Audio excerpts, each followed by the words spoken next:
Hello there, and welcome to Whispers of Science, where the profound meets the peaceful and mathematics becomes a gentle companion for your journey into wonder. Tonight, we're embarking on a tranquil expedition through one of the most breathtaking territories of human understanding, the mathematics of the universe, where numbers dance with infinity and equations whisper the secrets of existence itself. Before we begin our quiet voyage through these mathematical landscapes, I'd love to know where in the world you're listening from. Perhaps you're settling in for the evening or finding a moment of calm in your day. Either way, you've arrived at just the right place. If you find this gentle exploration soothing, intriguing, or simply a lovely way to let your mind wander, I'd be ever so grateful if you gave the video a like and perhaps subscribed. It helps this little corner of contemplation reach others who might need a peaceful pause in their busy lives. Now, I do hope this isn't so fascinating that it keeps you completely alert, but if it does well, at least you'll drift off, knowing something beautiful about the fabric of reality itself. So settle in, take a slow breath, and let's begin. Because somewhere between the smallest particles and the vastest galaxies, between the tick of a clock and the span of eternity, lies a language so elegant, so precise, that it seems to be written into the very bones of existence. Mathematics, you see, isn't just a collection of symbols scrawled on blackboards or equations that haunted your school days. It's the quiet poetry of the cosmos, the underlying rhythm that makes stars shine, planets orbit, and flowers arrange their petals in spirals of startling beauty. It's a language that speaks without words, describes without images, and reveals truths that are both utterly abstract and surprisingly concrete. Imagine for a moment that you're standing in a garden on a soft summer evening. The light is golden, the air is warm, and you notice a sunflower turning its face toward the dying light. You might simply see beauty, but mathematics sees something more profound. Hidden in that flower's spiral pattern is a sequence of numbers that appears everywhere from the nautilus shell to the arms of galaxies. A sequence so fundamental that it seems to be nature's favorite way of organizing itself. This is the Fibonacci sequence, and it begins simply enough: 1, 1, 2, 3, 5, 8, 13. Each number the sum of the two before it. Yet this humble pattern, born from the most basic arithmetic, governs the arrangement of leaves on a stem, the branching of trees, the spiral of a pine cone, and countless other forms in nature. It's as if the universe learned to count using this particular rhythm and then couldn't help but use it everywhere. But why should mathematics work at all? Why should the abstract manipulations of human minds, the symbols we've invented, and the relationships we've discovered correspond so perfectly to the way the physical world behaves? It's a question that has puzzled thinkers for centuries, and it leads us to one of the most profound mysteries of existence: the unreasonable effectiveness of mathematics in the natural sciences. The great physicist Eugene Wigner once marveled at this correspondence, describing it as a wonderful gift which we neither understand nor deserve.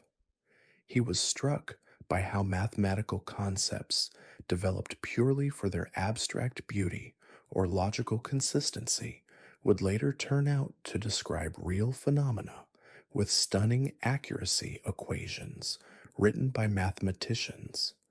Exploring the pure realm of ideas would suddenly illuminate the behavior of light, the motion of planets, or the structure of atoms, Consider the story of imaginary numbers. These mathematical objects seemed so divorced from reality that they were given a name suggesting they weren't real at all. An imaginary number involves the square root of -1, something that appears impossible since no real number, when multiplied by itself, gives a negative result. Yet these imaginary numbers became essential tools for understanding everything from electrical circuits to quantum mechanics. What began as a mathematical curiosity became a key to unlocking some of nature's deepest secrets. Or take the elegant curves known as conic sections, circles, ellipses, parabolas, and hyperbolas studied by ancient Greek mathematicians purely for their geometric beauty.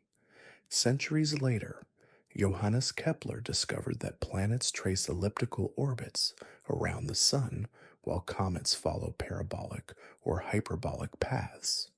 The abstract became astoundingly concrete. The theoretical became observational reality. This pattern repeats throughout the history of science. Mathematical concepts developed in isolation from any practical application later prove essential for understanding natural phenomena.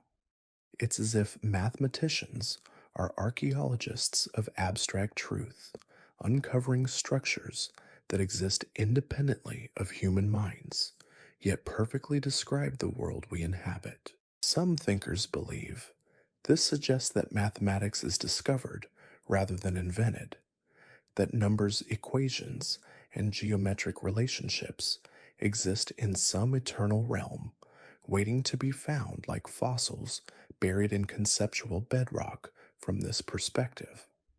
When we do mathematics, we're not creating arbitrary symbols and rules. We're exploring a landscape of truth that transcends human culture and exists whether anyone thinks about it or not. Others argue that mathematics is indeed a human invention, but one so powerful and flexible that it can be molded to fit almost any pattern we observe in nature. From this view, the effectiveness of mathematics isn't mysterious. It's simply a testament to human ingenuity and our ability to create tools that match the problems we want to solve. But perhaps the most intriguing possibility is that mathematics and physical reality are two sides of the same coin, that the universe is mathematical in some fundamental sense, not just describable by mathematics, but actually made of mathematical relationships. In this view, particles, forces, and fields aren't things that behave mathematically. They are mathematical entities, expressing themselves in ways we experience as physical reality. This idea might sound fantastical, but it gains support from some surprising corners of modern physics, quantum mechanics. The theory that describes the behavior of atoms and subatomic particles often seems to suggest that mathematical possibilities become physical actualities when we're not observing a quantum particle. It exists in what's called a superposition, a mathematical combination of all possible states. Only when we measure it does it collapse into a definite condition. Even more mysteriously, quantum entanglement allows particles to remain connected across arbitrary distances in ways that seem to defy our everyday understanding of space and time. Yet these phenomena, while bizarre from our ordinary perspective, make perfect sense mathematically. They follow from the equations with logical inevitability, as if the mathematics itself is more fundamental than our intuitive notions of separate objects in space. This mathematical nature of reality becomes even more apparent when we consider the constants that govern physical processes, the speed of light, the strength of gravity, the mass of an electron. These aren't arbitrary values. They're precisely tuned numbers that make possible the existence of stars, planets, and ultimately life itself, change any of these constants by even a small amount, and the universe would be a very different place, perhaps one where no complex structures could exist at all. Some scientists interpret this fine tuning as evidence that our universe is just one of countless possible universes, each with different mathematical parameters. Most of these would be sterile, empty of complexity, but a few like ours happen to have the right mathematical structure to support the rich tapestry of phenomena. We observe, it's a humbling thought that the mathematical relationships we discover might be local features of our particular cosmic neighborhood rather than universal truths. Yet, even if this multiverse hypothesis is correct, it only deepens the mystery of mathematics' effectiveness. Why should any universe be mathematical at all? Why should there be underlying equations and constants rather than pure chaos or simple uniformity? The fact that reality has mathematical structure, even if that structure varies from universe to universe, still suggests something profound about the relationship between abstract thought and concrete existence. As we delve deeper into these questions, we find ourselves at the threshold of infinity itself, the concept that has both inspired and terrified mathematicians for millennia. Infinity isn't just a very large number, it's a completely different kind of mathematical object, one that challenges our intuitions and opens doorways to paradoxes that still puzzle philosophers and mathematicians today. The ancient Greeks were deeply uncomfortable with infinity. They preferred to think in terms of the finite and definable, but they couldn't avoid encountering infinities in their geometric investigations. The diagonal of a square, when compared to its side, gives rise to an irrational number, one whose decimal expansion goes on forever. Without repeating this discovery so disturbed the Pythagoreans, who believed that all numbers should be expressible as ratios of whole numbers, that legend says they kept it secret. But infinity wouldn't be contained. It kept appearing in mathematical investigations, like an uninvited guest who refuses to leave calculus. The mathematical tool that describes change and motion relies fundamentally on infinite processes. We can find the area under a curve by dividing it into infinitely many infinitely thin rectangles. We can find the exact slope of a curve at a point by considering infinitely small changes in position. These infinite processes yield finite precise answers, a remarkable fact that makes calculus so powerful for describing the natural world. The orbit of a planet, the flow of heat through a material, the growth of a population, all can be understood through mathematics that embraces infinity as a working tool. Yet infinity brings paradoxes in its wake. Consider Zeno's famous puzzle. If you want to walk across a room, you must first walk halfway there, then half of the remaining distance, then half of what's left, and so on. Since there are infinitely many such steps, each taking some time, shouldn't the journey take forever? The resolution involves understanding that infinite sums can have finite totals. But grappling with this paradox helped mathematicians develop more sophisticated ideas about infinity and continuity. In the late 19th century, the mathematician Georg Cantor made perhaps the most startling discovery in the history of mathematics. He showed that there are different sizes of infinity. Some infinities are larger than others. The infinity of counting numbers, 1, 2, 3, 4, and so on, is actually smaller than the infinity of points on a line. This revelation shattered mathematical complacency and opened up entirely new realms of abstract thought. Cantor's work revealed that infinity isn't a single concept, but a whole hierarchy of increasingly vast mathematical entities, each infinite set giving rise to even larger infinities in an endless ascending tower of mathematical abundance.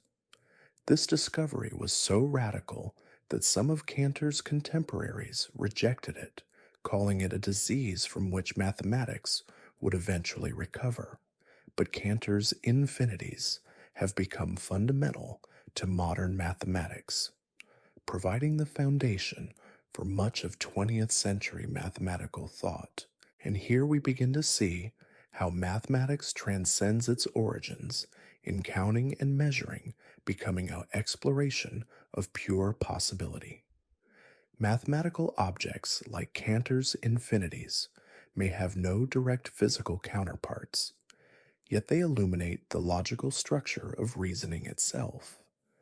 They show us what kinds of relationships are possible, what kinds of patterns can exist in the realm of abstract thought. This brings us to one of the most beautiful aspects of mathematics. Its unity, seemingly different areas of mathematical investigation turn out to be connected in surprising ways. Number theory. The study of whole numbers connects to geometry through coordinate systems. Algebra connects to calculus through polynomial equations. Topology, the study of shape and continuity, connects to analysis through the behavior of functions. These connections aren't accidental. They reflect deep structural relationships in the mathematical landscape, like underground rivers that suddenly surface in unexpected places. Mathematicians often discover that a problem in one area can be solved using tools from a completely different mathematical domain, suggesting that all of mathematics might be exploring different aspects of a single underlying reality. This unity becomes especially apparent in the relationship between mathematics and symmetry. The idea that something looks the same after certain transformations appears throughout mathematics and physics, from the simple symmetries of geometric shapes to the abstract symmetries that govern particle interactions. In quantum field theory group theory, the mathematical study of symmetry has become one of the most powerful tools for understanding both pure mathematics and physical reality. The symmetries of nature reveal themselves in countless ways, from the hexagonal patterns of snowflakes to the conservation laws that govern energy and momentum in physics. These aren't mere coincidences, but expressions of mathematical principles so fundamental that they seem to emerge spontaneously wherever we look. The fact that a crystal grows in symmetric patterns, or that the laws of physics remain the same whether we perform an experiment today or tomorrow, suggests that symmetry isn't just aesthetically pleasing, it's built into the logical structure of reality itself.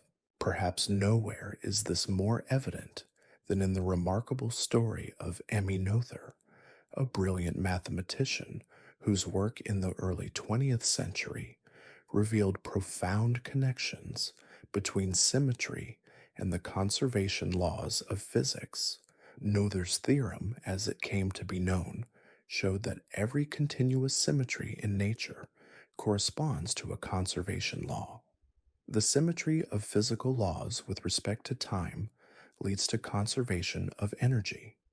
The symmetry with respect to space leads to conservation of momentum. These aren't separate discoveries, but different aspects of a single mathematical truth. This interweaving of mathematics and physics reaches its most sublime expression in Einstein's theory of general relativity, where the geometry of space-time itself becomes the explanation for gravity, mass, and energy curve the fabric of space and time, and this curvature guides the motion of everything from photons to planets.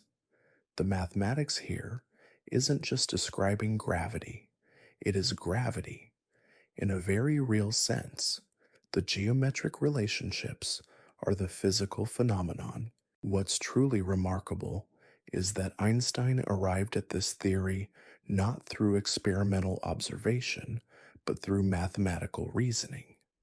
He began with the principle that the laws of physics should look the same to all observers, regardless of their motion, and followed the mathematical implications wherever they led.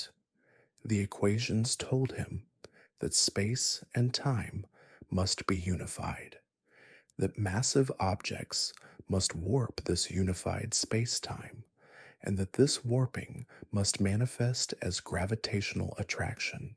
When astronomers later observed the bending of starlight during a solar eclipse, exactly as Einstein's equations predicted, it wasn't just a triumph of theoretical physics, it was a demonstration that pure mathematical thought could reveal truths about the universe that no amount of direct observation had suggested. The mathematics had led the way, illuminating aspects of reality that our senses could never have detected. This pattern of mathematical prediction, followed by experimental confirmation, has become one of the hallmarks of modern science. The existence of antimatter was predicted by Paul Dirac's equations before antiparticles were ever observed. The Higgs boson was a mathematical necessity in the standard model of particle physics, decades before it was detected at the Large Hadron Collider. Gravitational waves were solutions to Einstein's field equations a century before they were measured by laser interferometry. Each of these discoveries reinforces the mysterious effectiveness of mathematics, but they also raise deeper questions about the nature of mathematical truth. When mathematicians prove a theorem, are they discovering something that was always true or creating something new when physicists write an equation that successfully predicts natural phenomena? Are they uncovering the universe's hidden language or imposing human patterns on fundamentally incomprehensible processes? Consider the strange case of complex numbers, those mathematical entities involving the square root of -1 that we mentioned earlier. These numbers seemed purely abstract when first developed, yet they became essential for describing wave phenomena in physics. The mathematics of complex numbers allows us to represent oscillations, rotations, and interference patterns with elegant precision. What began as a mathematical convenience became a powerful tool for understanding everything from alternating electrical current to quantum mechanical wave functions. The quantum world, in particular, seems to be fundamentally mathematical in ways that challenge our everyday intuitions. Particles don't have definite positions or momenta until they're measured. Instead, they exist in superpositions of possibilities, described by wave functions that evolve according to Schrödinger's equation. The mathematics doesn't just predict what we'll observe, it seems to describe what reality is like when no one is looking. This leads to one of the most profound questions in the philosophy of science. Does mathematics describe the universe, or does the universe somehow embody mathematical relationships? Some physicists and philosophers argue for a radical position called the mathematical universe hypothesis, which suggests that physical reality is a mathematical structure, not just describable by mathematics, but literally made of mathematical relationships. In this view, what we call particles and forces and fields are simply our way of interpreting mathematical patterns that exist independently of physical substance. The electron isn't a tiny ball that happens to behave mathematically. It's a particular kind of mathematical structure that we experience as a particle. The universe isn't filled with mathematical objects. It is a mathematical object. This might sound like philosophical speculation, but it gains some support from the way modern physics has developed. As our theories become more fundamental, they become more abstract and mathematical. String theory. The attempt to unify all forces and particles describes reality in terms of vibrating mathematical objects in 11-dimensional space. These strings aren't made of anything more fundamental. They are the fundamental mathematical relationships from which everything else emerges. Even if we don't accept such radical conclusions, the relationship between mathematics and physical reality remains one of the deepest mysteries of human knowledge. Why do abstract mathematical concepts developed by human minds in the quiet of libraries and lecture halls turn out to describe the behavior of distant galaxies and subatomic particles? With such precision, why does the universe seem to be written in the language of mathematics? Perhaps the answer lies in the nature of pattern recognition itself. Mathematics, at its core, is the study of patterns, relationship structures that remain constant across different contexts. When we discover a mathematical theorem, we're identifying a pattern that holds regardless of the specific examples. We might consider 2 plus 2 equals 4, whether we're counting apples or galaxies, stars or seconds. The physical universe, too, is full of patterns, from the regular oscillations of pendulums to the spiral arms of galaxies, from the periodic behavior of chemical elements to the predictable decay of radioactive isotopes. Perhaps mathematics is effective because both mathematical reasoning and physical processes are expressions of the same underlying tendency toward pattern and regularity. This suggests a deeper unity between mind and cosmos. The human capacity for mathematical thought might not be an accident, but a reflection of the mathematical nature of reality itself. We can understand the universe mathematically because we are part of the universe, products of the same fundamental processes that create stars and planets, atoms, and molecules. Our brains evolved within a mathematical cosmos and perhaps inevitably developed the ability to perceive and manipulate the patterns that surround us. The implications of this perspective extend far beyond physics and mathematics. It suggests that human consciousness itself might be understood as a particular kind of pattern recognition system, one that has become sophisticated enough to recognize its own patterns of recognition. When we do mathematics, we're not just manipulating abstract symbols, we're participating in the universe's ongoing exploration of its own structure. This brings us to one of the most beautiful aspects of mathematical discovery, its element of surprise. Mathematicians often describe the experience of discovering a new theorem or proving a difficult result as a moment of revelation when hidden connections suddenly become visible, when patterns that seemed unrelated reveal themselves as different aspects of a single underlying structure. Take the famous Euler's identity, often called the most beautiful equation in mathematics. It states that IE to the power of pi times I plus 1 equals 0. This simple equation connects 5 of the most important numbers in mathematics, the base of natural logarithms, The ratio of a circle's circumference to its diameter, the imaginary unit, the multiplicative identity, and the additive identity. It also involves three fundamental mathematical operations: addition, multiplication, and exponentiation.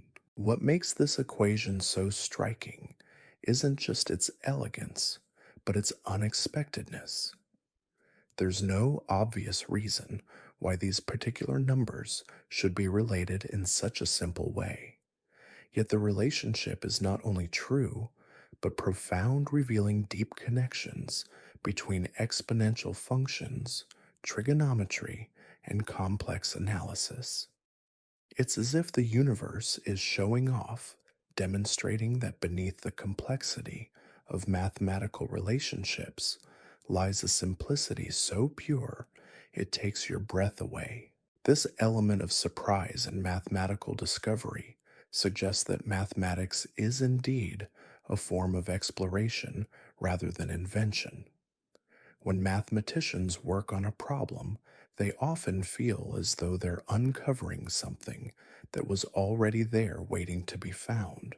The proof of a theorem isn't created so much as discovered, like an archaeologist carefully brushing away sand to reveal an ancient sculpture. Yet mathematics also exhibits a creative dimension that seems distinctly human.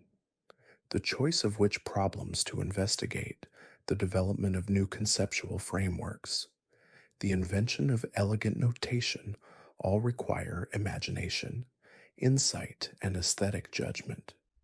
Mathematicians don't just follow logical rules, they make creative leaps, develop intuitions, and pursue ideas that seem beautiful or promising, even when they can't yet prove their value. This creative aspect of mathematics becomes especially apparent when we consider how mathematical concepts evolve over time. What begins as a practical tool for solving specific problems gradually develops into a rich theoretical framework that illuminates unexpected connections and opens up new areas of investigation. The concept of number, for instance, began with counting discrete objects, but expanded to include fractions, negative numbers, irrational numbers, complex numbers, and eventually abstract algebraic structures that bear little resemblance to the simple counting that inspired them. Each expansion of the number concept required creative insight. Someone had to imagine that negative numbers made sense, that the square root of -1 could be a useful mathematical object, that infinite sets could be compared and ordered. These weren't inevitable logical developments, but creative acts of mathematical imagination that opened up new territories for exploration. The interplay between creativity and discovery in mathematics mirrors the relationship between human thought and cosmic structure. We create mathematical frameworks and notation systems, but we discover the relationships and patterns that make those frameworks powerful and illuminating. Mathematics emerges from the interaction between human creativity and the logical constraints of abstract reasoning. Just as physical phenomena emerge from the interaction between matter and the mathematical laws that govern its behavior, this suggests that the effectiveness of mathematics in describing nature isn't entirely mysterious. After all, both human mathematical thinking and natural processes are constrained by logic consistency and pattern recognition. The same principles that make mathematical reasoning powerful also guide the evolution of physical systems toward stable, ordered configurations. We can understand the universe mathematically because both our minds and the cosmos operate according to principles of logical consistency and structural harmony. As we contemplate these deep connections between mathematics reality and consciousness, we find ourselves drawn toward questions that touch the very foundations of existence. What is the relationship between abstract mathematical truth and concrete physical reality? Why does the universe exhibit mathematical order rather than chaos or pure randomness? What does it mean for conscious beings like ourselves to participate in the universe's mathematical self exploration? These questions don't have simple answers, but they point toward a vision of reality in which mathematics consciousness and physical existence are intimately connected aspects of a single underlying process. The universe doesn't just contain mathematical relationships, it explores them through the evolution of complex systems, including the human minds that discover mathematical theorems and the instruments that detect gravitational waves. In this view, mathematics becomes not just a tool for understanding reality, but a language through which reality understands itself. The equations we write, the theorems we prove, the patterns we discover are all part of a vast cosmic conversation between mind and matter, between the abstract and the concrete, between what is and what could be, and perhaps nowhere is this conversation more evident than in the realm of probability and statistics, where mathematics meets uncertainty in the most elegant possible way. We live in a world filled with randomness, from the quantum fluctuations that govern atomic behavior to the chaotic weather patterns that shape our daily lives. Yet, even in this apparent randomness, mathematics finds order structure patterns that emerge from the interplay of chance and necessity. Consider the simple act of flipping a coin. While any individual flip is unpredictable, the behavior of many flips follows precise mathematical laws.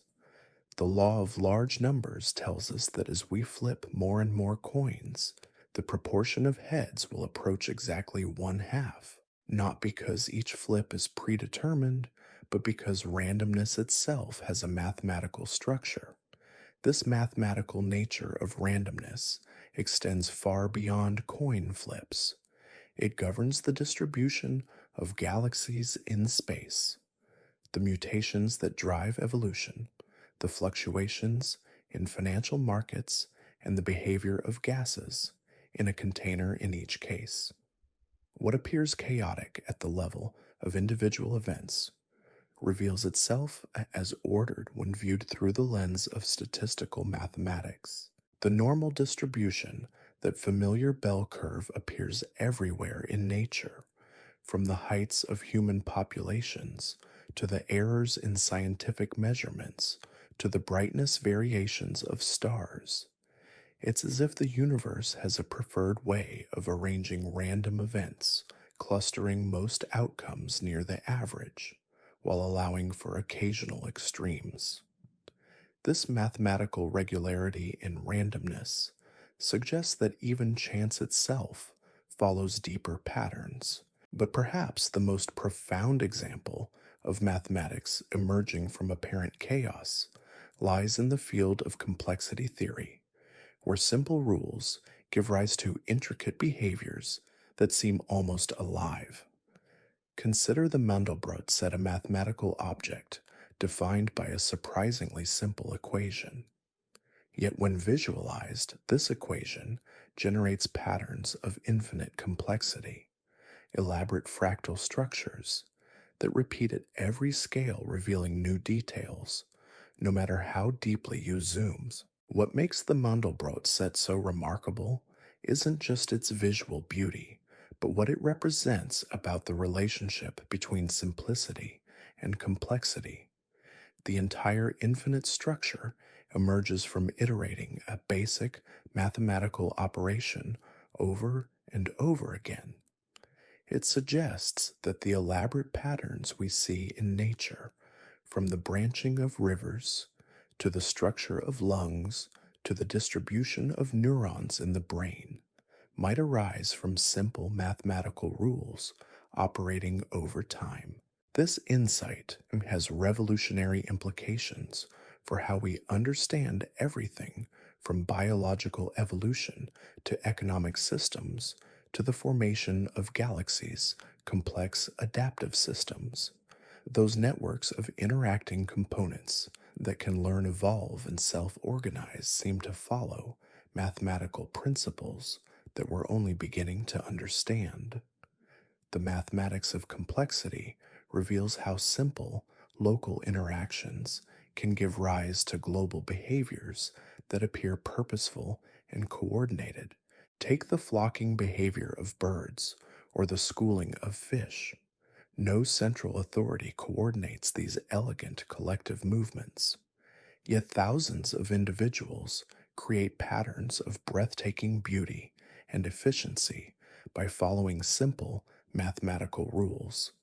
Stay close to your neighbors, avoid collisions, move in the same general direction as those around you.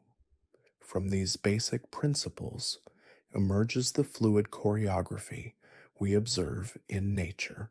The same mathematical principles appear to govern the formation of cities, the organization of ant colonies, the structure of the internet, and even the development of consciousness itself. The complex networks, whether they're made of neurons, brain cells, or computers, exhibit common mathematical properties that seem to be universal features of how information and organization emerge from interconnected systems. This universality of mathematical patterns across different scales and domains suggests something profound about the nature of reality itself. Perhaps the universe isn't just described by mathematics, but actively explores mathematical possibilities through the evolution of complex systems.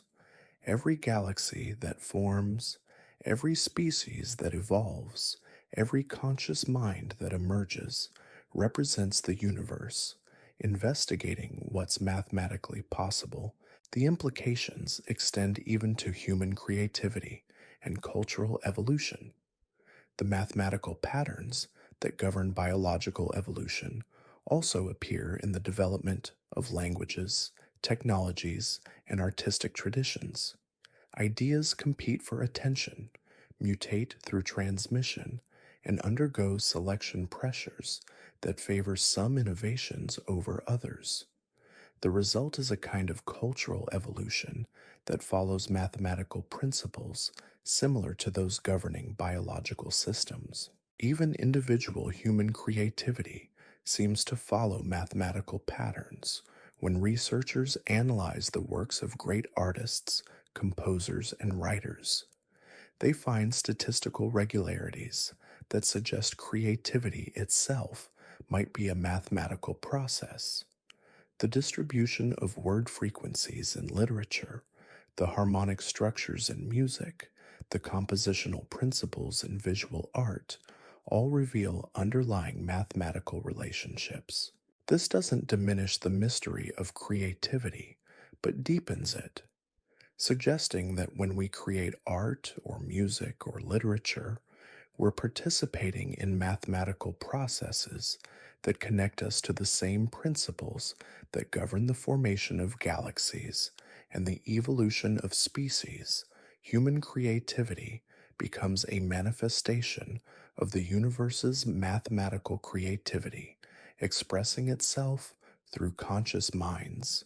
The mathematics of information theory, developed originally for telecommunications, has revealed surprising connections between physical processes and abstract computation. Everything from black holes to biological cells to quantum systems can be understood as processing information according to mathematical principles. The universe begins to look less like a machine and more like a vast computational process, exploring mathematical relationships through physical evolution. This computational view of reality suggests that consciousness itself might be understood as a particular kind of mathematical process, one that has become sophisticated enough to recognize and manipulate the mathematical patterns that create it. When we solve equations, contemplate geometric relationships, or explore abstract mathematical structures, we're not just thinking about mathematics, we're participating in the universe's ongoing mathematical self discovery. The feedback loop is profound and beautiful. The universe creates conscious beings through mathematical processes, and those conscious beings discover the mathematical principles that created them. We are the universe, becoming aware of its own mathematical nature, mathematics through us contemplating itself. The equations we write are the cosmos writing its autobiography.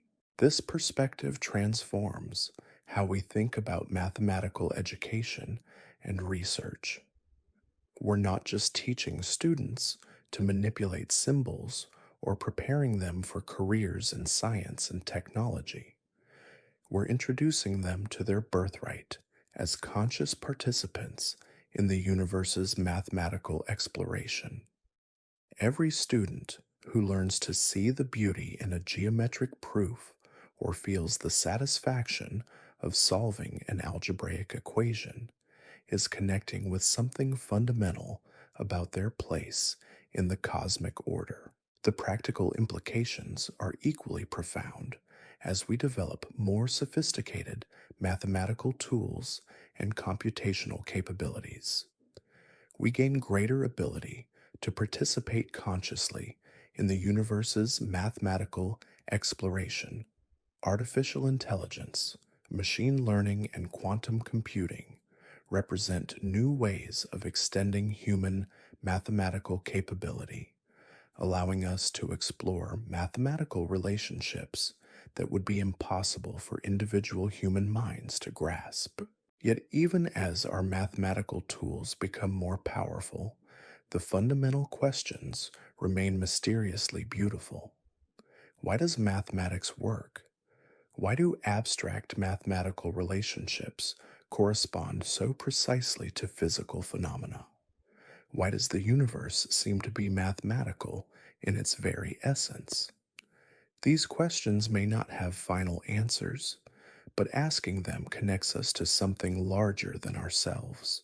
Perhaps the deepest insight from our exploration of mathematics and the universe is that we are not separate from what we study when we do mathematics.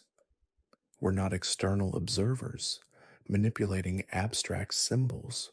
We're parts of a mathematical cosmos exploring its own structure through us. The equations we discover, the patterns we identify, the relationships we uncover are all expressions of the universe's mathematical self awareness. This unity between observer and observed, between mathematician and mathematics, between conscious mind and cosmic structure, suggests that the ancient philosophical question of whether mathematics is discovered or invented might be based on a false dichotomy. We neither discover pre existing mathematical truths nor invent new arbitrary symbol systems. Instead, we participate in an ongoing process of mathematical becoming where abstract possibilities realize themselves through conscious exploration. The universe creates mathematicians, and mathematicians discover the universe. This isn't a paradox, but a beautiful expression of the deep unity that underlies apparent separation. The same mathematical principles that govern the fusion reactions in stars also govern the neural processes that allow us to understand stellar fusion. We are made of star stuff, contemplating the mathematics of stars. As we continue our gentle journey through these mathematical landscapes, we find ourselves approaching territories where mathematics touches the infinite where finite minds encounter unlimited possibility, where the patterns we discover point toward truths that extend far beyond what any individual consciousness can fully grasp. Yet in touching these infinities, we don't become lost or overwhelmed. Instead, we find ourselves more deeply connected to the mathematical poetry that surrounds us. The mathematics of the universe whispers to us in the spiral of a seashell, sings to us in the harmonies of planetary motion, speaks to us in the elegant curves of space-time and infinity. These aren't just metaphors, but expressions of a profound truth that consciousness mathematics and physical reality are different aspects of a single magnificent process unfolding across scales from the quantum to the cosmic. In recognizing this unity, we find not just intellectual satisfaction, but a deep sense of belonging. We are not accidents in a meaningless universe, but expressions of mathematical beauty, exploring itself through countless forms, from galaxies to gardens, from atoms to algorithms, from the smallest quantum fluctuations to the vastest cosmic structures, all participating in the same eternal dance of mathematical becoming. And as we settle deeper into this mathematical reverie, we encounter one of the most elegant bridges between the finite and infinite, the concept of limits, where mathematics learns to dance with the impossible. Imagine trying to calculate the area under a curve, not a simple geometric shape, but something flowing and organic, like the path traced by a bird in flight or the outline of a distant mountain range. How do you measure something that has no straight edges, no neat corners, no convenient formulas? The ancient Greeks wrestled with this puzzle and nearly gave up, declaring that some measurements were simply beyond human reach. But centuries later, mathematicians discovered something beautiful. They could approach the impossible by getting arbitrarily close without ever quite arriving. The limit allows us to speak precisely about what happens as we approach infinity or zero or any value we can never quite reach. This might sound abstract, but limits are everywhere in the natural world. The way a falling leaf approaches the ground, slowing as air resistance builds the way, a pendulum gradually comes to rest. Each swing smaller than the last, the way your eyes adjust to darkness as your pupils dilate, approaching but never quite reaching perfect sensitivity. These are all physical manifestations of mathematical limits, processes that asymptotically approach a final state. What makes limits so profound is how they resolve ancient paradoxes that once seemed insurmountable. Remember Zeno's puzzle about crossing a room by always going halfway? The limit concept shows us that an infinite series of ever smaller steps can indeed sum to a finite distance. The mathematical machinery of limits transforms the paradoxical into the perfectly sensible, revealing that infinity, when properly understood, is not the enemy of precision, but its most elegant expression. This resolution of the infinite through limits opened the door to calculus, perhaps the most powerful mathematical tool ever developed. Calculus is the mathematics of change and motion, the language that describes how things grow, decay, accelerate, and evolve. It's what allows us to predict the orbit of a comet, calculate the flow of blood through arteries, or design the curves of a suspension bridge. But calculus is more than just a practical tool. It's a philosophical revolution that changed how we think about the relationship between the continuous and the discrete, between the infinitely small and the finitely large, When Newton and Leibniz independently developed the calculus, they weren't just solving technical problems, they were revealing a fundamental truth about the structure of reality itself, that change can be understood through the accumulation of infinitesimal moments. The derivative, the mathematical operation that finds the instantaneous rate of change, captures something almost mystical about time and motion. At any given instant, a moving object has zero duration in which to cover any distance, yet it undeniably has a velocity, a precise rate at which it would be moving if time could be frozen. The derivative makes this paradox mathematically tractable, revealing the speed hidden in the instant. Similarly, the integral which finds the area under curves, or the accumulation of change over time, shows us how infinite collections of infinitesimal contributions can produce finite meaningful results. When we calculate the distance traveled by integrating velocity over time, we're adding up infinitely many zero duration moments to get a real measurable distance. It's mathematics, performing magic, transforming the impossible into the inevitable. These concepts might seem purely technical, but they touch something deep about the nature of existence itself. We live in a world of continuous change, where every moment flows seamlessly into the next. Yet we understand this continuity through discrete thoughts, words, and measurements. Calculus bridges this gap, showing us how the continuous emerges from the discrete and vice versa. The same mathematical principles that describe physical motion also govern growth and decay in biological systems. The logistic equation, which emerges naturally from calculus, describes how populations grow rapidly at first, then slow as resources become scarce, eventually approaching a stable carrying capacity. This isn't just a mathematical abstraction, it's the story of every species, including our own, the mathematics of limits, written in the language of life. Even more remarkably, the mathematics of calculus appears in the quantum world, where particles don't follow definite paths, but exist in probability clouds that evolve according to differential equations. The Schrödinger equation, which governs quantum mechanics, is fundamentally a calculus equation, describing how probability amplitudes change over time.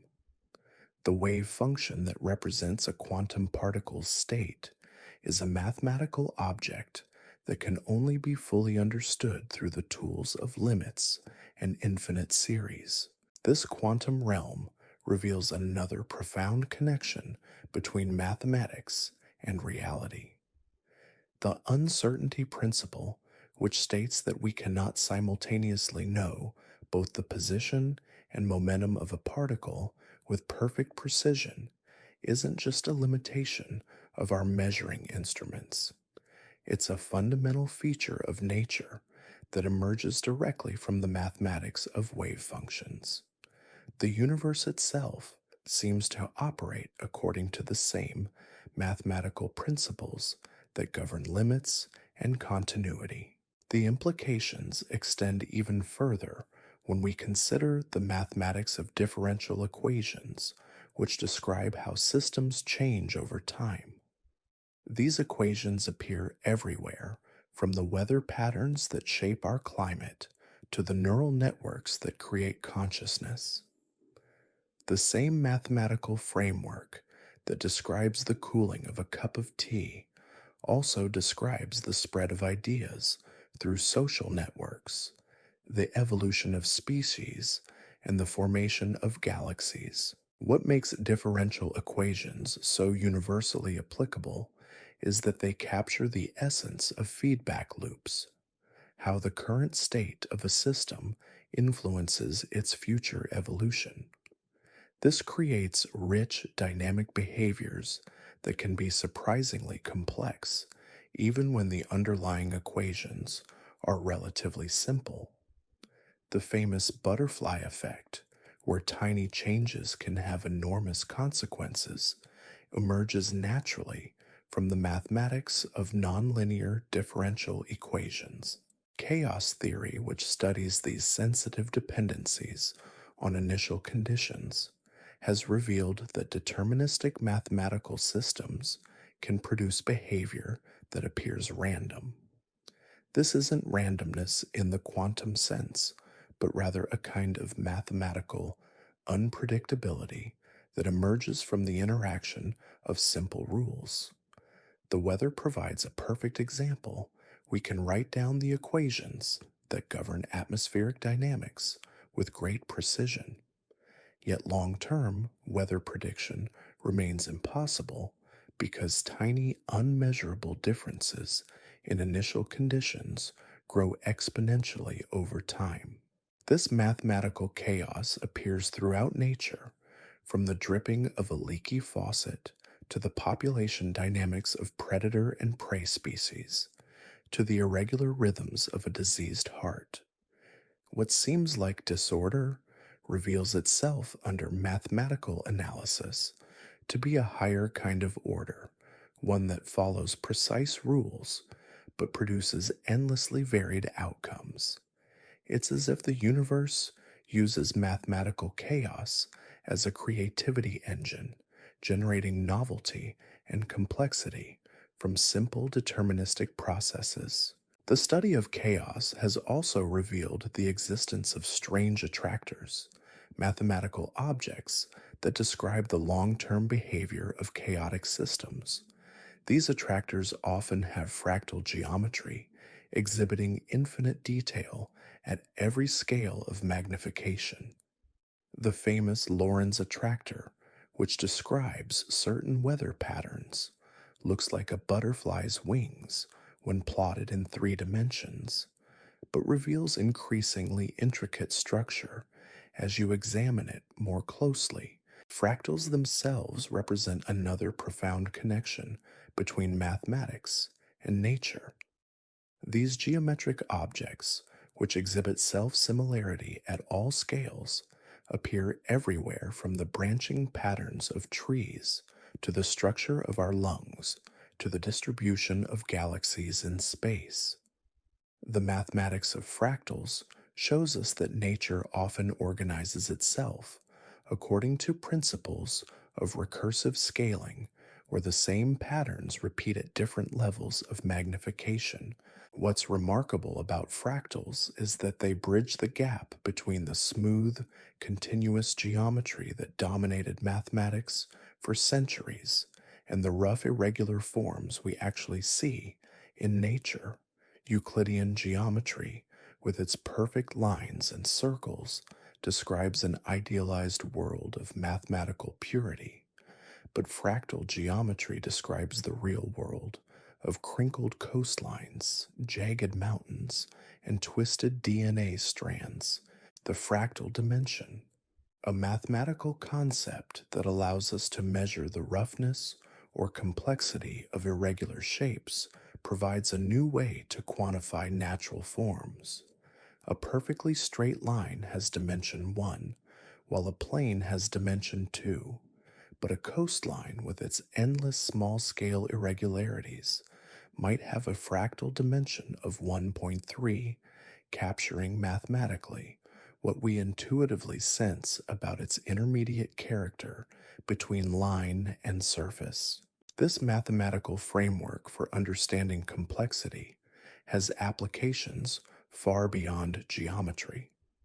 Fractal analysis helps us understand everything from the structure of financial markets to the patterns of neuronal growth to the distribution of oil reserves. The same mathematical principles that govern the self. Similar branching of a fern also appear in the fluctuations of stock prices and the organization of blood vessels. The universality of these mathematical patterns suggests something profound about the creative processes that shape our world from quantum scales to cosmic scales. The same underlying mathematical principles seem to guide the emergence of structure and complexity. It's as if the universe has a limited vocabulary of mathematical forms, but uses them with infinite creativity, like a poet who finds endless ways to combine the same basic words. This brings us to one of the most beautiful aspects of mathematical discovery: the way seemingly unrelated areas of investigation suddenly reveal themselves to be connected when mathematicians study knots. They discover connections to quantum field theory when they investigate the properties of prime numbers. They find applications in cryptography and computer science when they explore the topology of higher dimensional spaces. They illuminate the structure of genetic codes. These unexpected connections aren't coincidences, but reflections of deep, underlying unities in the mathematical landscape, like underground streams that surface in distant locations. Mathematical insights flow between apparently separate domains, revealing that all mathematical knowledge is ultimately interconnected. The boundaries between algebra geometry analysis and topology are human conveniences rather than fundamental divisions. This unity becomes especially apparent in the modern mathematical concept of category theory, which provides a framework for understanding the relationships between different mathematical structures. Category theory doesn't focus on the objects themselves, but on the mappings and transformations between them, revealing that mathematical structures are defined not by what they are, but by how they relate to other structures. This relational view of mathematics mirrors deep insights from physics, where particles are increasingly understood not as independent entities, but as patterns of relationship within quantum fields. The electron isn't a tiny ball, but a particular kind of disturbance in the electron field, defined by its interactions with other fields and particles. Reality itself seems to be more about relationships than about things. The same relational perspective appears in the mathematics of networks, where the behavior of complex systems emerges from the patterns of connection between their components. Whether we're studying the internet, the brain, or the global economy, the key insights come from understanding the topology of relationships rather than the properties of individual nodes. The mathematics of networks reveals universal principles that govern how information flows, how diseases spread, and how collective intelligence emerges. Even consciousness itself might be understood as a network phenomenon arising from the complex patterns of connection between neurons in the brain. The mathematics of neural networks, originally developed to understand biological cognition, has now become the foundation for artificial intelligence systems that can recognize images, translate languages, and even create art. These artificial neural networks, while simplified compared to biological brains, demonstrate that mathematical principles can give rise to behaviors that appear intelligent, creative, and even conscious. The same mathematical operations that allow a computer to recognize a cat in a photograph also allow it to compose music or write poetry, suggesting that creativity itself might be a mathematical process. This doesn't diminish the mystery of consciousness, but relocates it. Consciousness becomes not a magical property that emerges from non mathematical processes, but a particular kind of mathematical complexity, one that has become sophisticated enough to contemplate its own mathematical nature. When we think about mathematics, we are mathematics thinking about itself. The recursive nature of this relationship between mind and mathematics creates beautiful feedback loops. The more we understand about mathematical principles, the better we become at mathematical thinking, and the better we become at mathematical thinking. The more we can understand about the mathematical principles that govern our own cognition. This suggests that mathematical education isn't just about learning useful skills or preparing for technical careers. It's about participating more fully in the universe's mathematical self exploration. Every student who learns to see the beauty in a geometric proof or feels the satisfaction of solving a challenging equation is developing their capacity to participate consciously in the mathematical processes that created them. The aesthetic dimension of mathematics becomes crucial here. Mathematical beauty isn't a subjective preference, but a guide to truth. Mathematicians often speak of following their sense of elegance and symmetry toward new discoveries, trusting that beautiful mathematics is more likely to be true mathematics than arbitrary symbol manipulation. This aesthetic sense seems to be a reliable compass pointing toward mathematical insights that later prove to have deep significance. Consider the mathematical concept of symmetry, which we touched on earlier. Symmetry appears everywhere in mathematics, from the simple symmetries of geometric shapes to the abstract symmetries of algebraic structures. Group theory, the mathematical study of symmetry, has become one of the most powerful tools in both pure mathematics and theoretical physics, revealing deep connections between apparently different phenomena.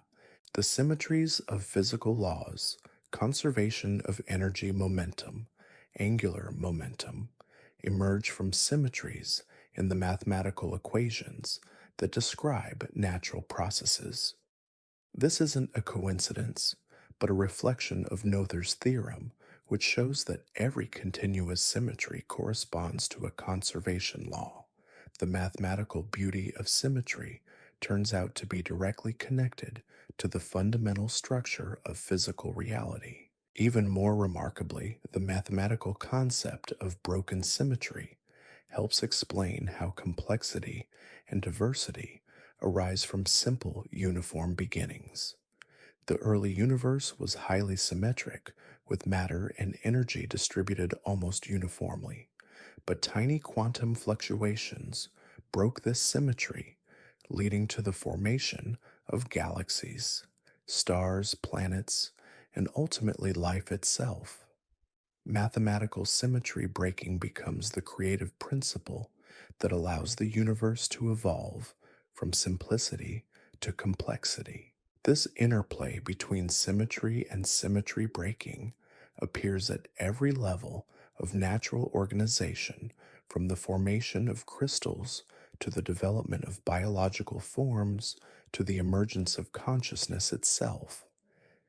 It's as if the universe uses mathematical principles of symmetry as a creative constraint, generating endless variety within an underlying unified framework. The same mathematical principles appear in human creativity, where artistic works often achieve their power through the interplay of symmetry and asymmetry, repetition and variation, unity and diversity. Great composers create musical structures that balance mathematical regularity with creative surprise, following harmonic principles that can be described precisely in mathematical terms, yet producing emotional effects that transcend purely rational analysis. This suggests that the boundary between mathematical and artistic creativity might be less sharp than we usually assume. Both involve the exploration of possibility space within constraint. Both seek patterns that are both surprising and inevitable. Both create structures that reveal hidden relationships and illuminate aspects of experience that couldn't be expressed any other way. As we approach the deeper mysteries of mathematical existence, we find ourselves contemplating questions that touch the very foundations of reality itself. What does it mean for a mathematical object to exist?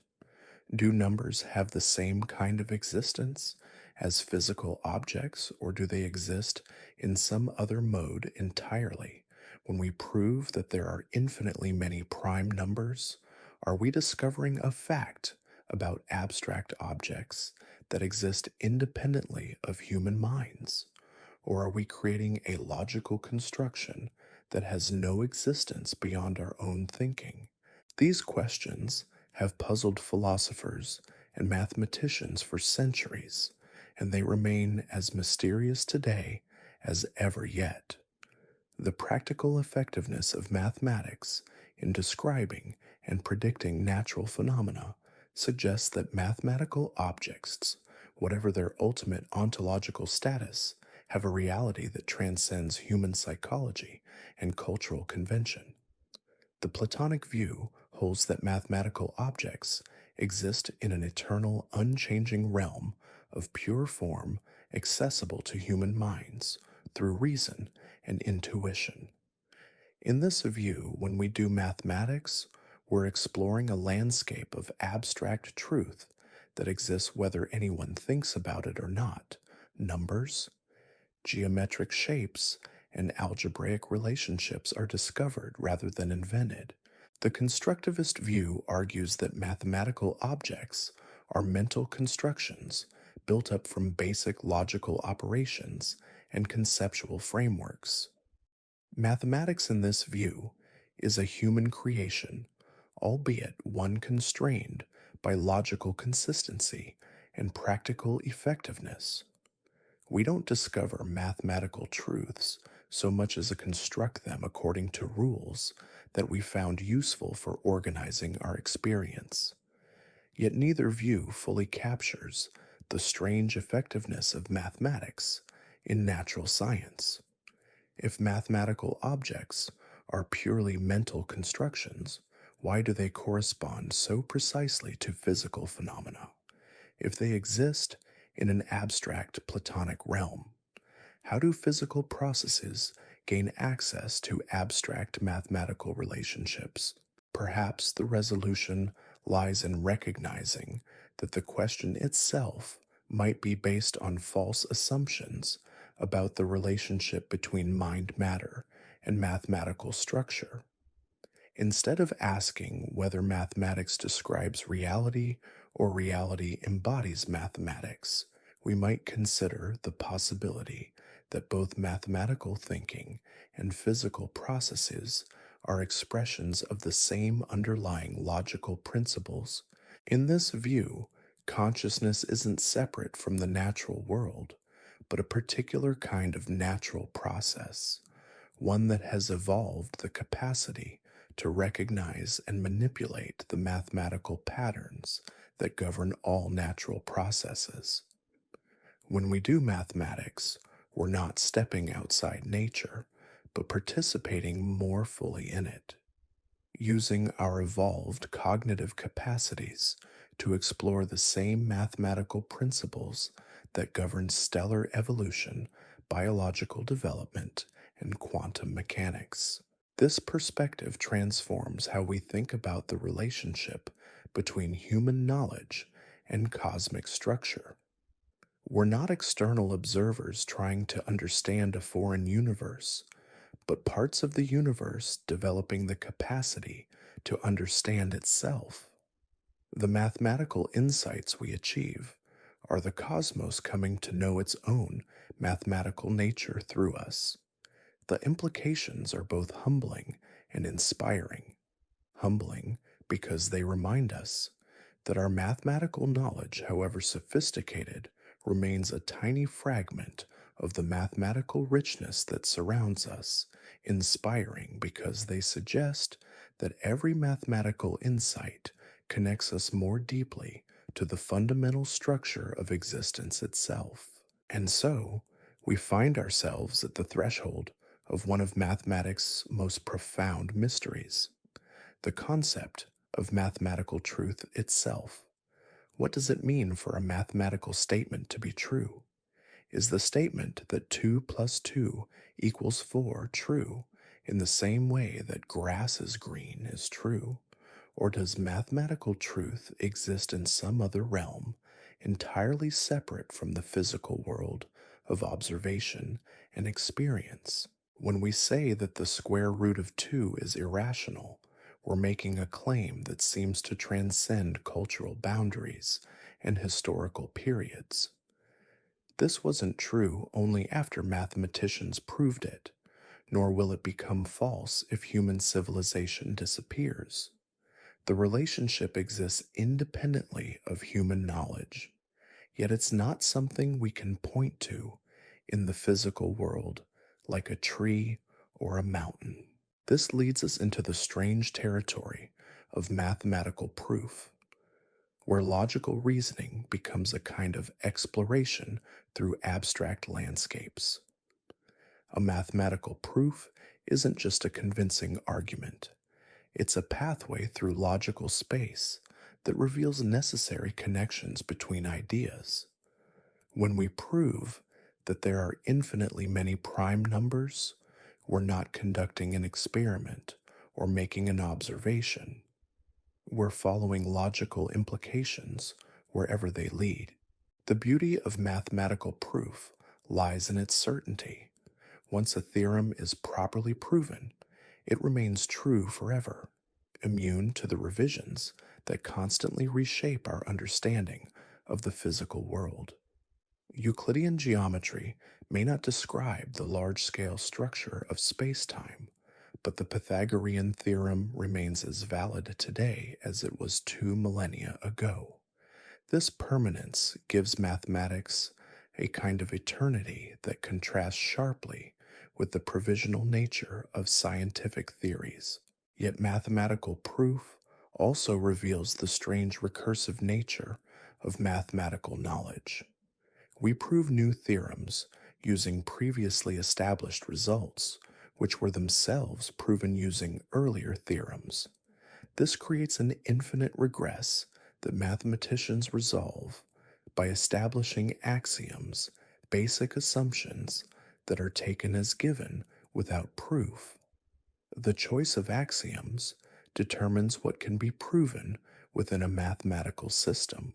Different choices of axioms lead to different mathematical worlds.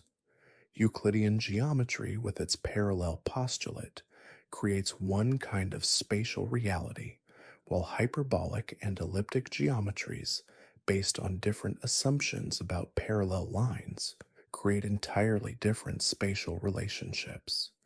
Each system is internally consistent and mathematically valid, yet they make contradictory claims about the nature of space.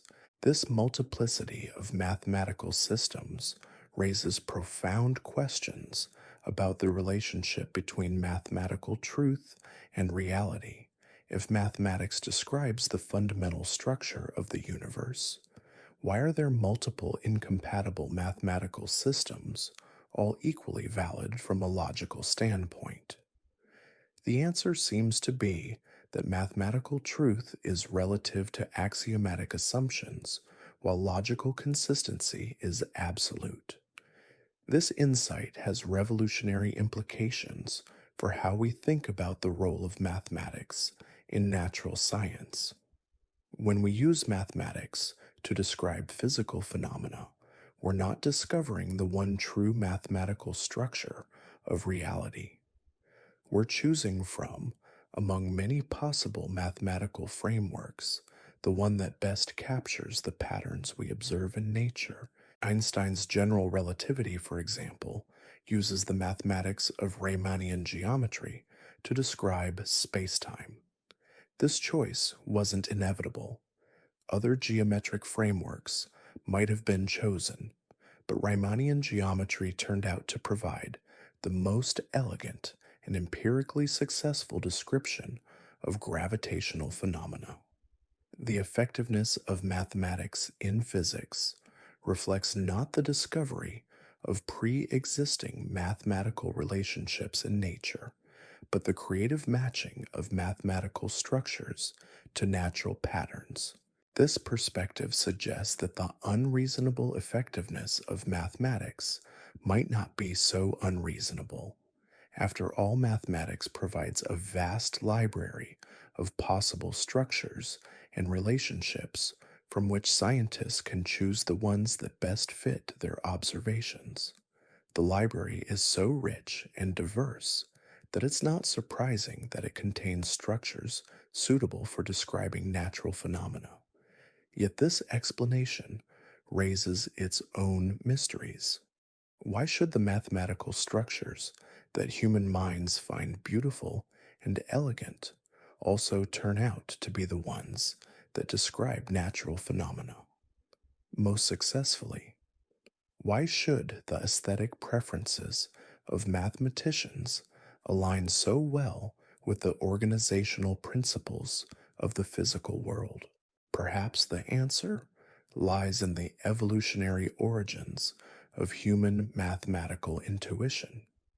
Our brains evolved in a world governed by mathematical relationships, and our cognitive capacities were shaped by the need to navigate, predict, and manipulate natural patterns. The mathematical concepts that seem most natural and beautiful to us might be the ones that correspond most closely to the mathematical structures embedded in our evolutionary environment. This suggests a deep harmony between mind and cosmos, not because mathematical objects exist in some platonic realm accessible to pure reason, but because both human cognition and natural processes emerged from the same underlying mathematical principles. Our mathematical intuitions are reliable guides to natural truth because they were shaped by exposure to mathematical relationships in the natural world. The recursive nature of this relationship creates beautiful feedback loops as we develop more sophisticated mathematical tools. We become better at recognizing mathematical patterns in nature, which allows us to develop even more sophisticated mathematical frameworks. This creates an ongoing spiral of mathematical discovery that seems to have no natural endpoint. Consider how the development of calculus opened up entire new domains of natural science, allowing precise descriptions of motion, heat flow, and electromagnetic phenomena. The mathematical tools created new possibilities for observation and experiment, which revealed new phenomena that required even more advanced mathematical treatment. This process continues today with mathematical frameworks like differential geometry topology and abstract algebra finding unexpected applications in physics, biology, and computer science. The digitization of human knowledge has accelerated this process enormously. Computers allow us to explore mathematical relationships that would be impossible for individual human minds to grasp. We can visualize complex mathematical objects, simulate the behavior of nonlinear systems, and search for patterns in vast datasets.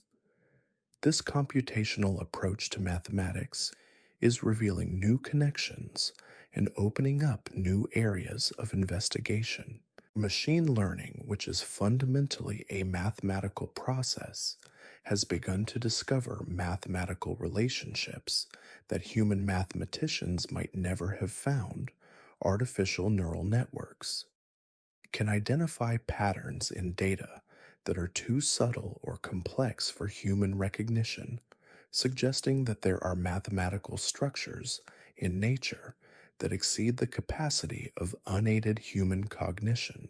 Yet, even as our mathematical tools become more powerful, the fundamental questions about mathematical truth remain as mysterious as ever. The relationship between mathematical abstraction and physical reality continues to puzzle philosophers and scientists. The nature of mathematical existence defies easy categorization.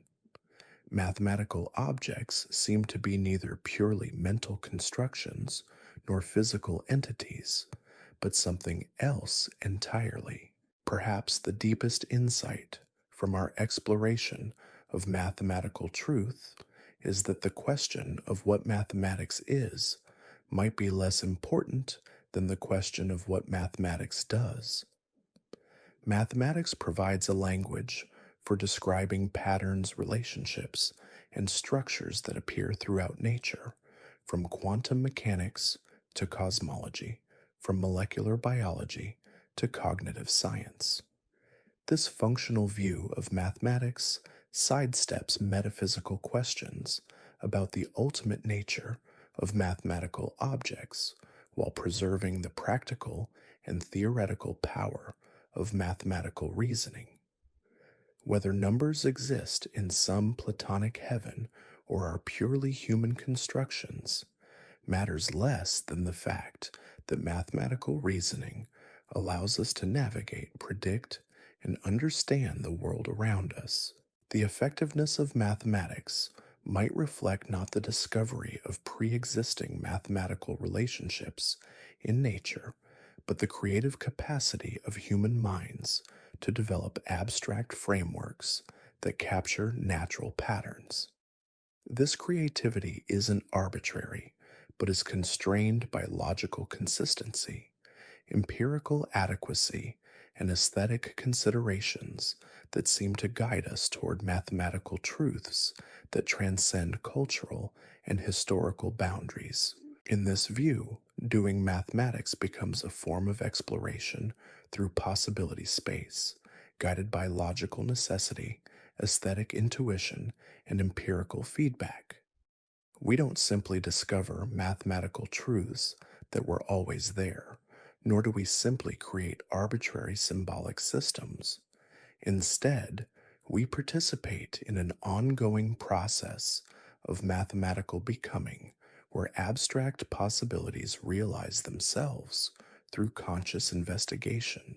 This process has no natural endpoint because mathematical possibility space appears to be infinite for every mathematical question we answer.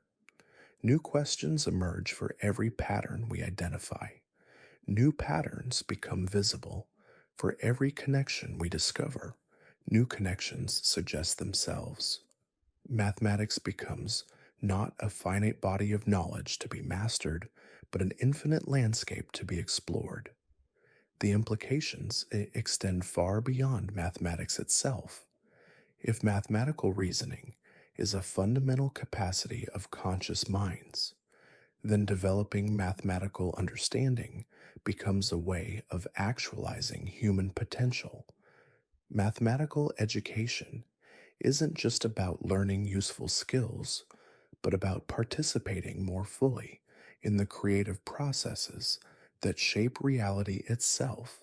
This suggests that mathematical beauty and mathematical truth might be more closely connected than we usually assume the aesthetic dimension of mathematics.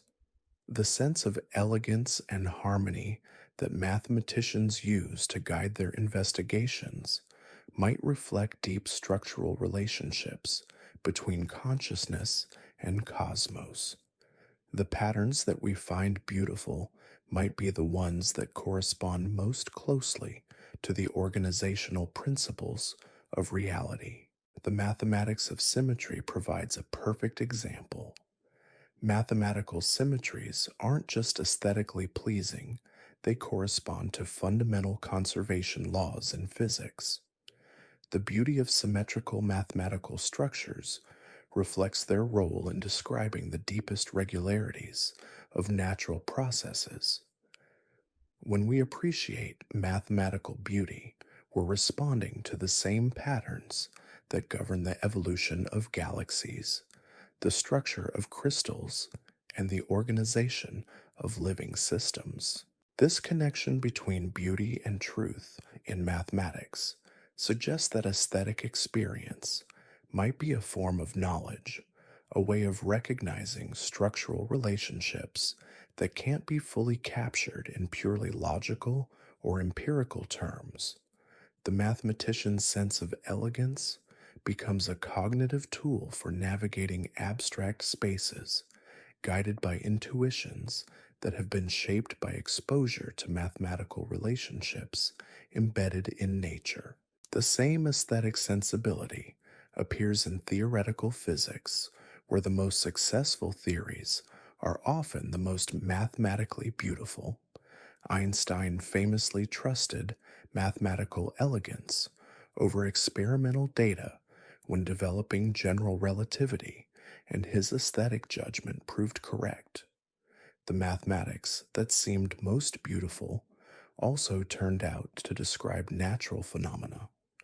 Most accurately, this suggests that the relationship between mathematics and physics might be even deeper than we usually assume. Perhaps physical reality and mathematical structure are two aspects of a single underlying process that manifests itself both as objective natural phenomena and as subjective mathematical insight. The equations of physics don't just describe natural processes, they participate in them. Quantum mechanics provides the most striking example of this deep connection between mathematical formalism and physical reality. The wave function that describes quantum systems isn't just a mathematical tool for calculating probabilities. It seems to be the most fundamental description we have of quantum reality. The mathematics doesn't just predict what we'll observe when we make measurements, it describes what exists when no one is looking. This leads to one of the most profound questions in the philosophy of science. Are we discovering mathematical relationships that were always embedded in nature, or are we participating in the creation of reality through mathematical investigation? Perhaps the question itself reflects outdated assumptions about the separation between observer and observed, between mind and matter, between mathematical abstraction and physical concreteness. The emerging picture suggests a more integrated view where consciousness mathematics and physical reality are different aspects of a single process of cosmic self organization. The universe develops mathematical structure through physical evolution and becomes aware of that structure through the emergence of conscious minds that can recognize and manipulate mathematical relationships. This perspective transforms how we think about human knowledge and cosmic evolution. We're not external observers trying to decode a foreign universe, but expressions of the universe's capacity for self understanding.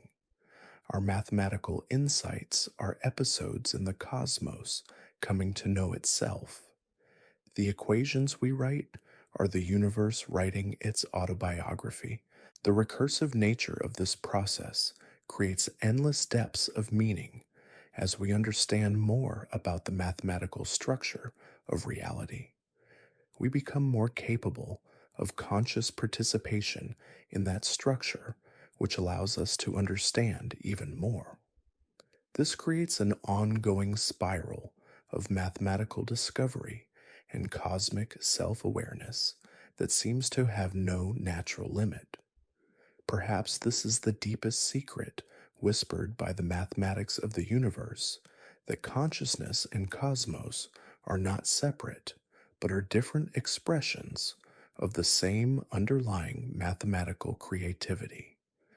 The patterns we discover in abstract mathematical investigation are the same patterns that govern the formation of galaxies, the evolution of species, and the development of minds capable of mathematical thought. In recognizing this unity, we find not just intellectual satisfaction, but a profound sense of belonging. We are not accidents in a mathematical universe, but expressions of mathematical creativity, exploring itself Through countless forms, every equation we solve, every theorem we prove, every pattern we recognize connects us more deeply to the mathematical symphony that surrounds us.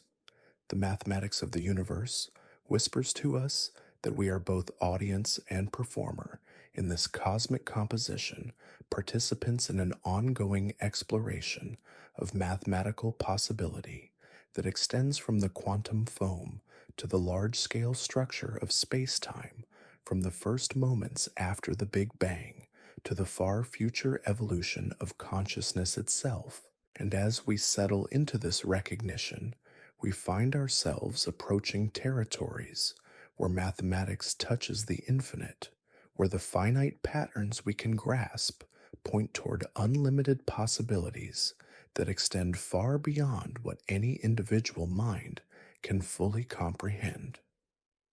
Yet in touching these infinities, we don't become lost, but find ourselves more deeply rooted in the mathematical garden that has always been our home.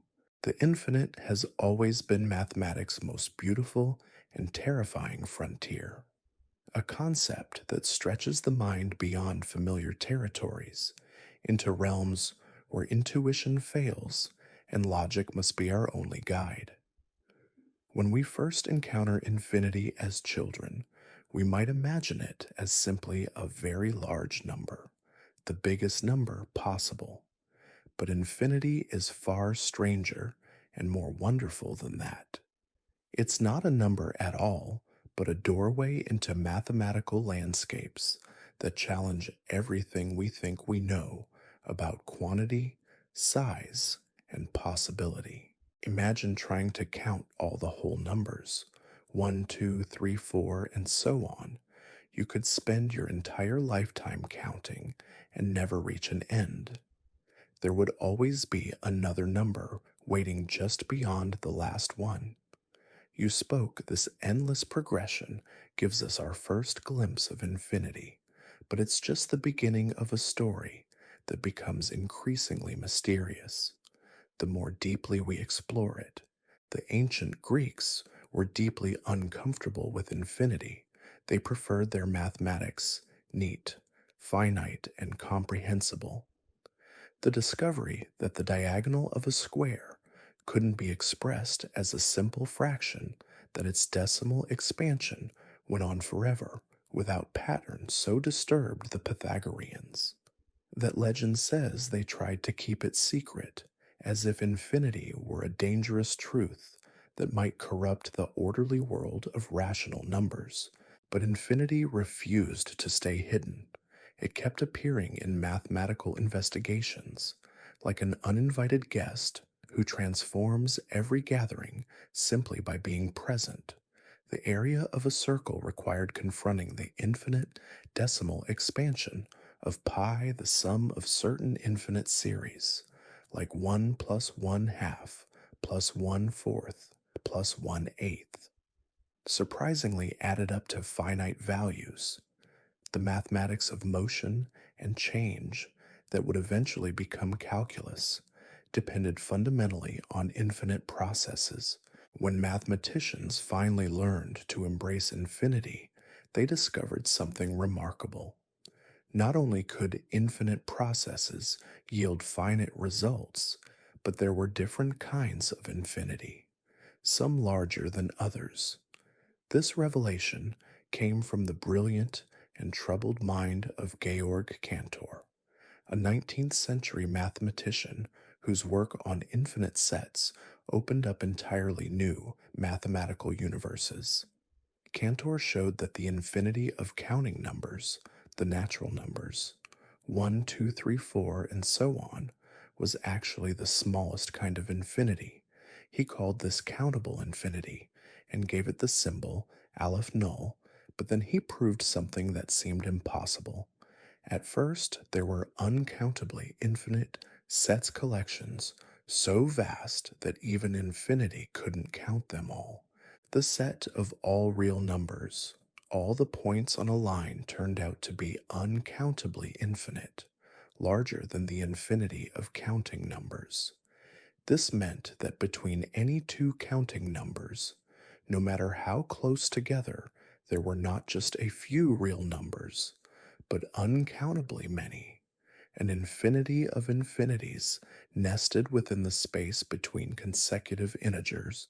To demonstrate this, Cantor created one of the most elegant and mind bending proofs in mathematics.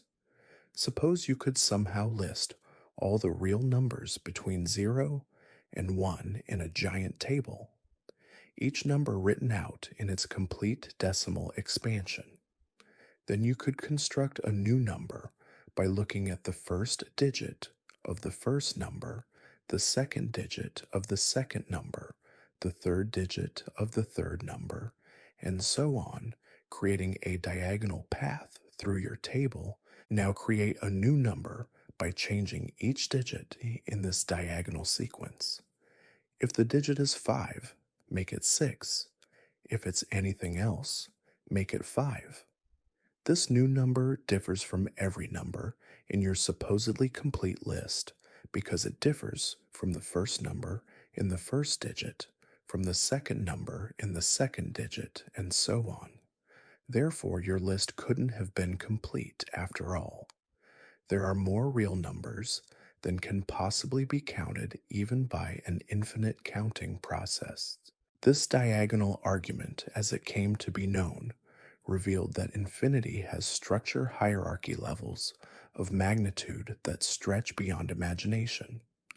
Cantor went further, showing that for any infinite set, you could always construct a larger infinity by considering all possible subsets of that set. This creates an endless tower of infinities, each one larger than the last, Aleph null, Aleph 1, Aleph 2, ascending without limit into mathematical heavens that no finite mind can fully comprehend.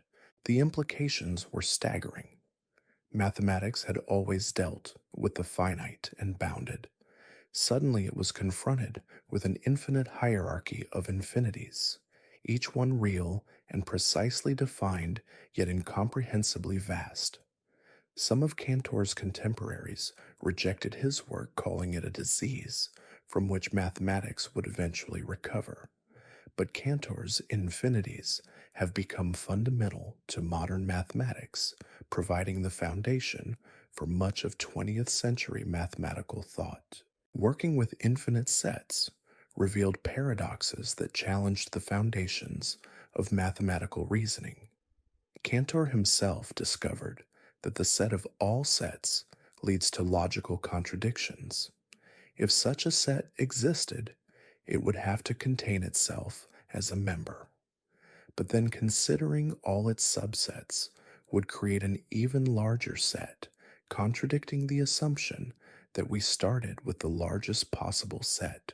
These paradoxes forced mathematicians to develop more careful logical foundations for their subject, leading to modern set theory and formal logic systems designed to avoid contradiction while preserving the power of infinite mathematical reasoning. The crisis revealed that even mathematics, that realm of supposed logical purity, had to grapple with fundamental questions about consistency, completeness, and the limits of formal reasoning. But perhaps the most beautiful aspect of mathematical infinity is how it illuminates the finite world around us. Infinite series allow us to calculate pi to any desired precision. Infinite processes in calculus. Let us find exact areas under curves and rates of change at specific instants.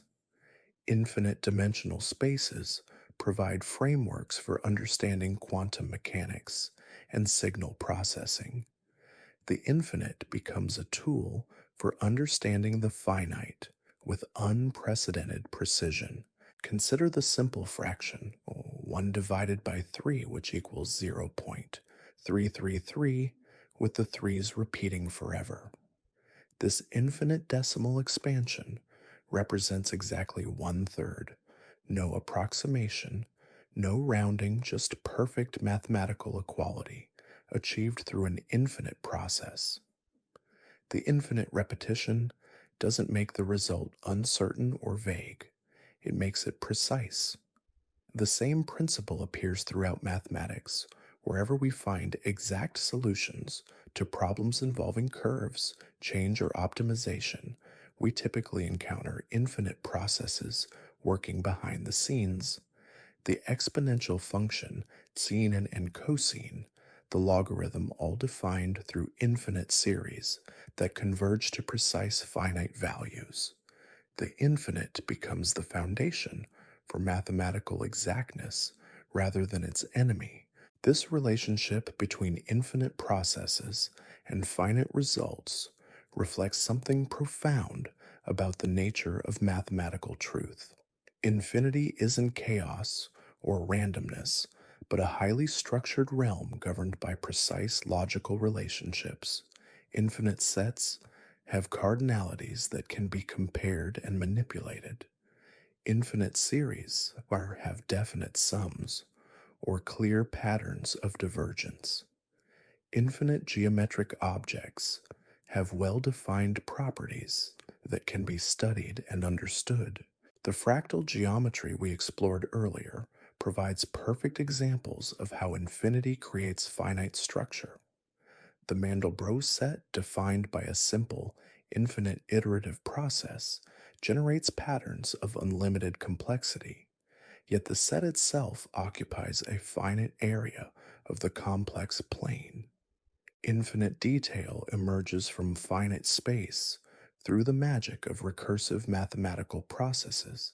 Even more remarkably, modern physics suggests that infinity might be more than just a mathematical convenience. It might be a fundamental feature of physical reality. The many worlds interpretation of quantum mechanics proposes that every quantum event branches the universe into infinitely many parallel realities, each one equally real from a mathematical standpoint. Cosmological models suggest that space itself might be infinite, extending forever, in all directions, filled with infinitely many galaxies and infinitely many copies of every possible configuration of matter. If these theories are correct, then infinity isn't just a tool we use to understand the universe, but an actual characteristic of the reality we inhabit. We might literally live in an infinite cosmos filled with infinite possibilities, infinite versions of ourselves, making infinite choices in infinite parallel worlds. The mathematical infinite becomes the physical infinite. This possibility transforms how we think about our place in the cosmic order. If the universe is infinite, then everything that can happen does happen somewhere. The story you're living right now is being lived in infinitely many variations across the infinite expanse of space and time.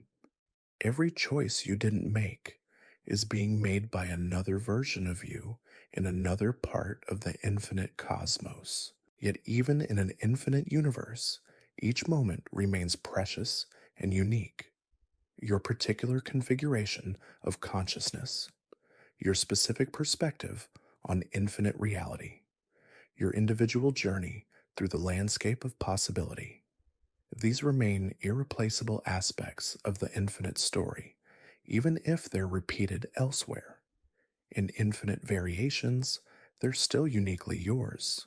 In this particular corner of infinity, the mathematical study of infinity has also revealed deep connections between different areas of human knowledge. The infinite appears in theology, where concepts of eternity and omnipresence challenge finite human understanding. It appears in philosophy, where questions about the nature of existence, time, and consciousness lead naturally to considerations of the unlimited and unbounded. In art and music, infinity manifests as themes of endless variation, recursive patterns, and the sublime experience of encountering something too vast for complete comprehension. The mathematical infinite becomes a bridge between analytical reasoning and aesthetic experience, between the precisely defined and the mysteriously beautiful, even in everyday life. We encounter echoes of mathematical infinity whenever we contemplate the endlessly divisible nature of space and time, the unlimited potential for human creativity, or the boundless depth of love and compassion.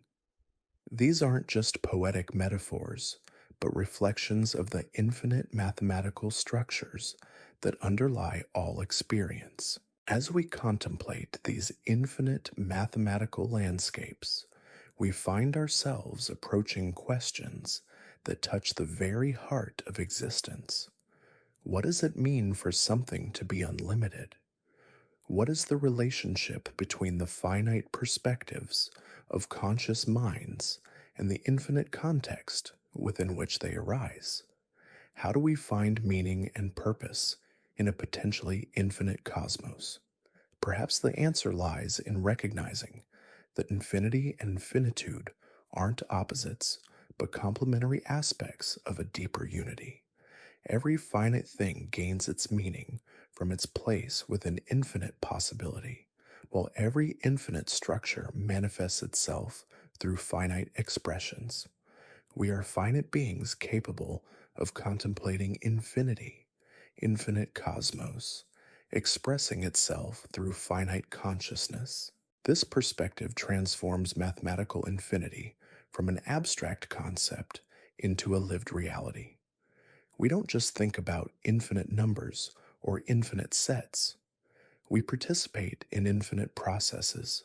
Every moment of consciousness, every act of understanding, every creative insight connects us to the unlimited mathematical creativity that surrounds us.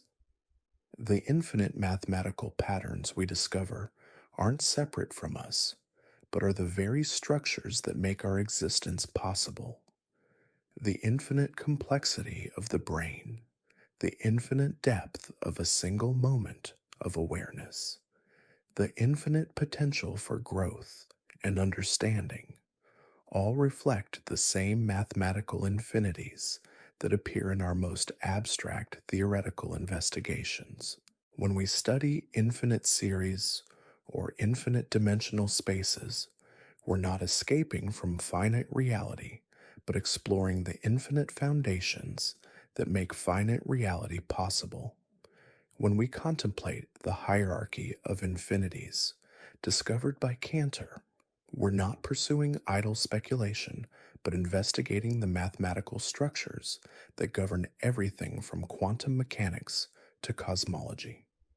The beauty of mathematical infinity lies in how it reconciles the limited with the unlimited, showing us that finite understanding can touch infinite truth, that bounded minds can participate in unbounded reality, that temporal beings can connect with eternal mathematical structures. The infinite doesn't diminish the significance of the finite, but reveals its place within a larger context of unlimited possibility.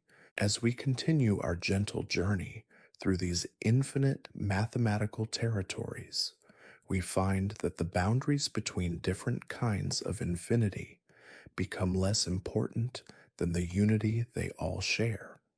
Whether we're dealing with countable or uncountable infinities, whether we're exploring infinite series or infinite sets, whether we're contemplating infinite physical space or infinite mathematical possibility, we're always encountering the same fundamental mystery. The mystery is that consciousness can encounter the infinite at all, that finite minds can grasp unlimited concepts, that temporal beings can touch eternal truths. This capacity for the infinite seems to be built into the very structure of consciousness itself, suggesting that awareness and infinity are intimately connected aspects of the same underlying reality. Perhaps consciousness is what happens when the infinite becomes aware of itself through finite perspectives. each conscious being a unique window through which unlimited reality contemplates its own infinite nature. Every moment of mathematical insight, a episode in the cosmic infinite, coming to know itself. Every equation that captures infinite relationships, infinite symbols, a love letter from infinity to itself. In this view, mathematical infinity becomes not just an object of study, but a mode of being, a way of participating in the unlimited creative process that underlies all existence. When we think about infinite numbers or infinite spaces, we're not just manipulating abstract concepts, we're joining in the infinite conversation between consciousness and cosmos, between the limited and unlimited, between the one and the many. And as we settle deeper into this infinite mathematical reverie, we find ourselves approaching the most profound mystery of all, the relationship between the mathematical infinite and the personal infinite, between the abstract unlimited and the lived experience of touching something boundless within our own finite existence. The infinite mathematical patterns we discover point toward infinite possibilities for understanding, for growth, for connection with the unlimited creative process that is our deepest home. The whispers of mathematical infinity remind us that we are both finite and infinite limited beings, capable of unlimited understanding, temporal creatures touching eternal truths, individual perspectives on infinite reality. And in this recognition, we find not just intellectual satisfaction, but a profound sense of belonging to something infinitely larger than ourselves, yet intimately present in every moment of mathematical wonder. And so, as we find ourselves at the gentle conclusion of our mathematical journey, we discover that the whispers of science have been speaking to us all along in the quiet language of numbers and the elegant poetry of equations. We've wandered through gardens where Fibonacci spirals bloom in sunflowers, sailed across oceans of infinite possibility, and touched the very foundations of reality itself through the mysterious effectiveness of mathematical truth.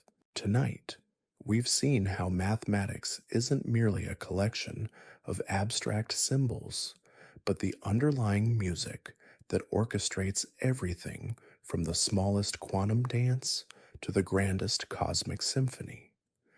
We've discovered that the same patterns governing the spiral of a nautilus shell also guide the formation of galaxies, that the infinite series converging to finite sums mirror the way infinite moments accumulate into the precious reality of now.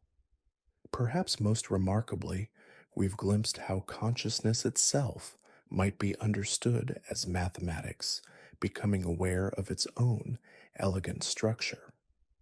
Each equation we contemplate, each geometric relationship we perceive, each infinite possibility we touch, represents the universe coming to know itself through the gentle medium of awakened minds.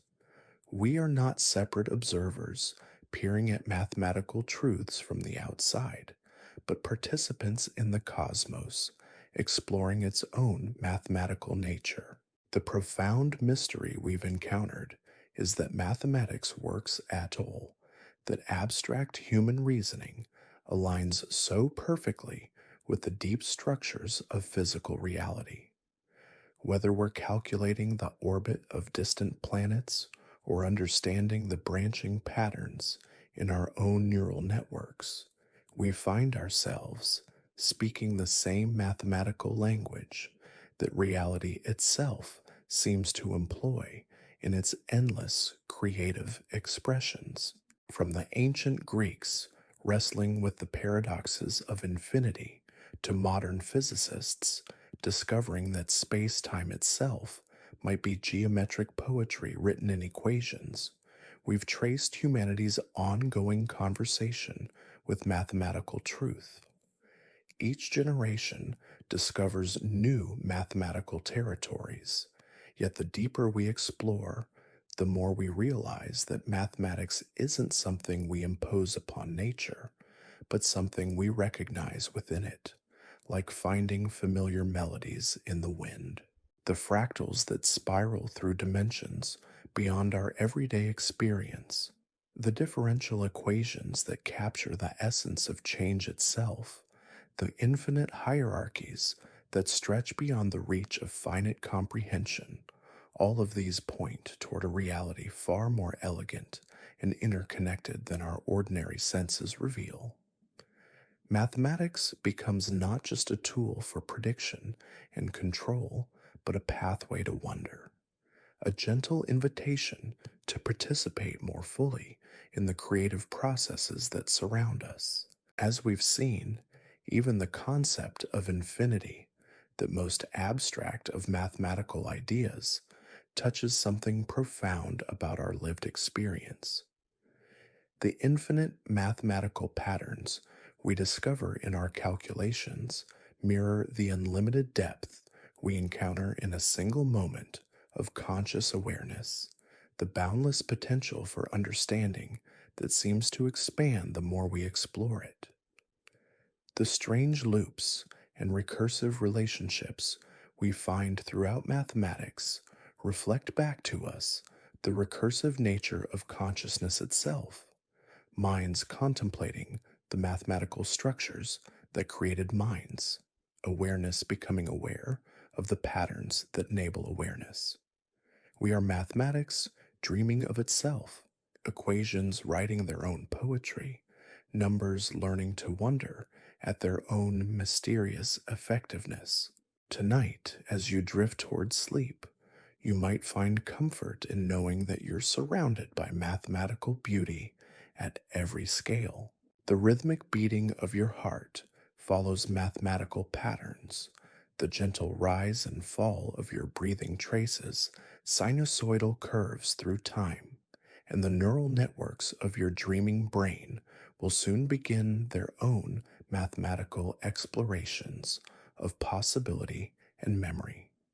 The mathematics of the universe whispers its secrets, not only in the equations of physicists and the proofs of pure mathematicians, but in every spiral seashell on the beach, every branching tree outside your window, every moment when understanding suddenly blossoms in a mind encountering elegant truth for the first time.